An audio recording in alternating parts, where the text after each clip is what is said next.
खुलुमबाय स्टुडियो आं रबन बसुमतारी कसुगाव एबसुआ HSLC टप 10 मासि आवग्रिनो हानाय फरायसाफोरखौ बरायनायजों लोगोसे मान बावदों।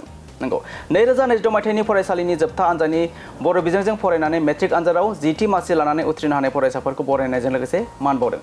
मख'जाथावदि बे हाबाफारियाव मान बावनायजों लोगोसे आथिखालाव सासे गोरों सुबुं सम्पद सोरजिनो थाखाय बादायलायनाय मुगायाव सासे फरायसा आरो बिमा बिफाया माबायदि बिफाव लानांगौ बेफोरनि सोमोन्दैबो गोबां बोसोन होनाय जायो। हाबाफारियाव बाहागो लाफैयो मिरु एबसुनि सोलोंथाइ नेहाथारि सोमावसार बसुमतारी, बेंटल कलेजनि professor N S Narzary, Gossaigaon BEd कलेजनि गोरायुं डक्टर अजित बर', क'क्राझार जिल्ला एबसुनि नेहाथारि राथिया बसुमतारी बिथांजों लोगोसे ओनसोलनि मेलेमजिबि सांग्रां सुबुंफोरा बे हाबाफारियाव बाहागो लायो। आरो बे आयदायाव डक्टर अजित बर'आ आलासि महरै बाहागो लानानै बड'लेण्ड बुब्लि खौरांनि गेजेरजों मा फोरमायखो नोंथांमोनहा आबुङै मिथिना लादो। बेयावनो कसुगाव दखरा एबसुनि सिम साबायखर बावदों। बिथांमोनहा फरायसाफोरखौ थुलुंगा होनो बिराद मोजां खामानि मावबोगासिनो दङ आरो दिनैबो बे मोनसे थासारिया जोबोरै मोजां जादों। आंनि रावजों आं बेखौनो बुंगोन जे जोंनि फरायसाफ्रा दिनै गावखौनो ट्राइबेल होननानै सानबाय थायोब्ला जोङो ट्राइबेला हाग्रायाव थायो, जोंनि ट्राइबेला जानो गैया लेखा रोङा होननानै सानबाय थायोब्ला जानाय नङा। जोङो ट्राइबेल जानो हागौ नाथाय जोंहाबो स्किल्स दङ, टेलेन्ट दङ, जोंहाबो पावार दङ। जोंनि ट्राइबेल हारियानो दिनै वर्ल्डनि 2%आव सासे साइन्टिस्ट जानो हादों प्रफेसार सन्जय बसुमतारी बिथाङा। दा बिथांखौ जोङो बयबो मिथिनाया मोजां।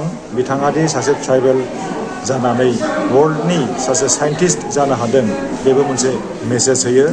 जोङो ट्राइबेल होननानै नंगौ माखासे खाबुखौ जों मोननो हायो, नाथाय जोंनि साननायफ्रा गोजौ लेभेल जानांसिगौ। जोंनि फरायसाफ्रा साननायफोरखौ मोनसे क्रिएटिभ लामाजों साननांसिगौ। दिनै मानसिया बुहुमनि मानसिफ्रा गिनिज वर्ल्ड रेकर्डनि थाखाय सानदों, अलिम्पिकआव गल्ड मेडेल मोननो थाखाय खामानि मावदों आरो नबेल पिस प्राइज मोननो थाखाय परमबीर चक्र मोननो थाखाय खामानि मावदों। दा जोंनि मानसिफ्रा जुदि बोथिसे ओंखामनि थाखाय सानहाबबाय थायोब्ला जानाय नङा। आरो जोङो गोरों जानानै जोंहा मोनसे बिबान दङ, जोंनि फरायसाफोरनो लामा दिन्थिनाय। जोंनि साफ्रोमबो गोरों सुबुं बिथांमोनहा ओंखारबोनांगौ। थोजासे गियान दङ प्रफेसारफोरनियाव, फोरोंगिरिफोरनियाव, बैसोगोरा सुबुंफोरनियाव आरो बिथांमोनहा मोजाङै लामा दिन्थिनो हायो। आं मिजिंथिदों जोंनि गोरोंफ्रा जुदि जयैनो ओंखारबोयोब्ला, जोंनि फरायसाफोरनो लामा दिन्थियोब्ला जोंनि रावबो फरायसाफ्रा लामा आन्दायनाय नङा।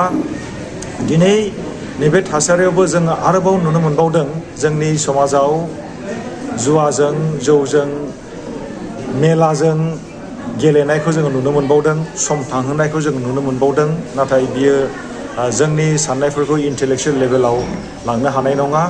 बे जानो हागौ सोरनिबा थाखाय मुलाम्फा गोनां जानो हागौ, नाथाय जुवा, जौ, मेला बेफोरो आं सानो जोंनि फरायसाफोरनि क्रिएटिभिटि बेखौ पेरालाइज खालामगोन। दा बेनिखायनो बयखौबो सांग्रां जानो थाखाय आङो खावलायदों। थेंक इउ, साबायखर।